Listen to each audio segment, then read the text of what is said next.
Check, check. Check, check. Hey, good morning. I actually said good morning, and that's because it is morning. This is my 6 p.m. time slot, but I'm actually recording this Saturday morning, not Saturday night, because I'm going to be here in the office all day long.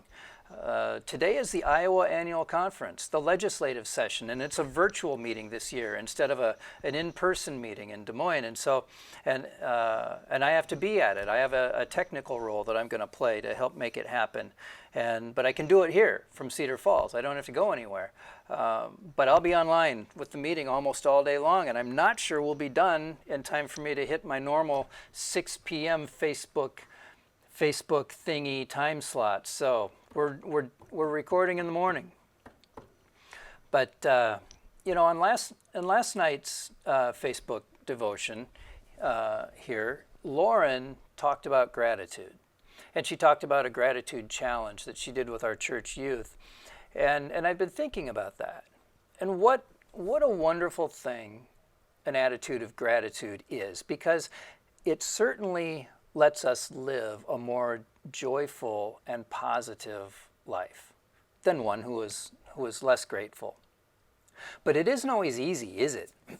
In fact, the easiest thing that is to be a critic. It's the easiest thing to be a critic, critical of other people or situations around us, to be critical rather than grateful. It's easy to be a critic because perfection is so rare in the world. There are no perfect people, and there are no perfect institutions.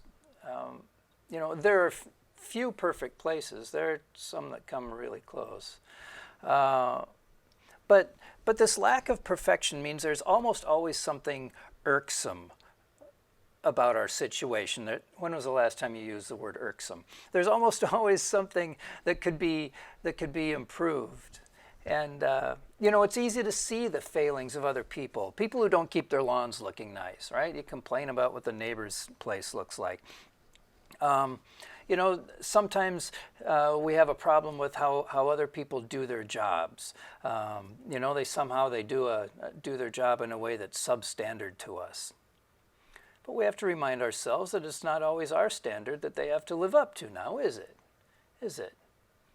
And maybe we need to try to look on the brighter side of things and see some of the things in our lives as the gifts that they really are.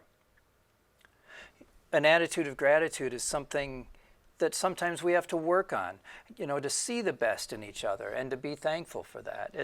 It's an attitude, though, I think we can train ourselves to have. And like anything that we're training ourselves to do, the more we do it, the better we'll get at it.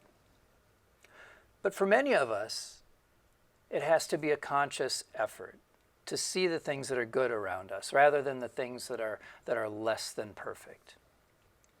When I think about people I know who seem to be always grateful, I think of Izzy Cummings, who passed away earlier this year. Izzy was always happy in every situation that I ever saw her. And I think of Irv and Donna Tiller, who are always smiling and friendly and happy just to be here. And I'm pretty happy most of the time too, and I'm grateful for my life situation, but if I'm going to call myself a really grateful person, I think I still have some work to do in seeing the bright side of as many situations as possible, and then to be thankful. Just on my way to work this morning, I stopped at McDonald's for breakfast. And I went through the drive-thru, and they screwed up my order. I didn't check the bag before I left the drive-up window. Right? I didn't discover the mess up until I was driving down Main Street, and with one hand I was holding the steering wheel, and with the other hand I'm reaching into the bag for my second hash brown. It was supposed to be there, but it wasn't. I couldn't find it in there. Now I love hash browns, and today it seems I'm only getting one. I ordered two. How am I to be grateful in this situation? Well, first I need to be honest with myself. I'm already carrying around enough calories to get through the day.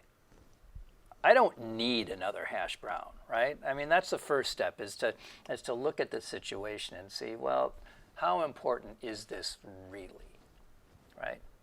And again, there are no perfect people in the world, least of all me, so why should I be upset with someone else for a minor oversight like this? I mean, how many things am I going to screw up today? I hope nobody calls me on them. I hope we just sort of roll with the punches and appreciate the efforts that each other are making.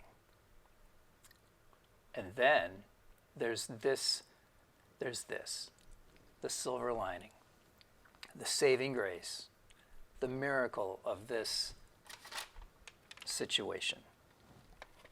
My McDonald's order was for 1 sausage muffin and 2 hash browns, but as I felt around in the bag, I discovered that not only had they shorted me a hash brown, but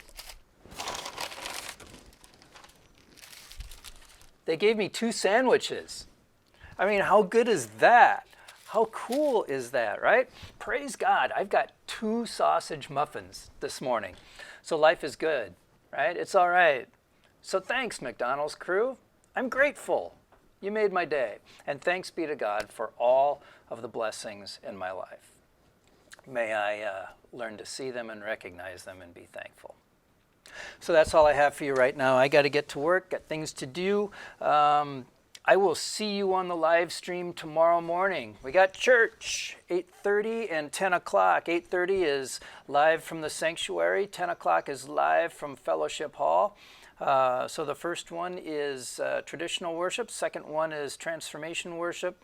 You're also welcome to join us in person if you want. Please come in the front door if you do. We're going to ask you some health questions and zap you with a thermometer to be sure you are safe and not infectious. And then we'll let you into the worship space. If you do come, be sure to bring a mask. We've got a few around here if you forget yours, but we ask you to mask up and maintain some social distance as we try to keep each other safe, but also try to start to figure out how to worship together in this situation. So, hey, it's been good talking to you. Have a great night.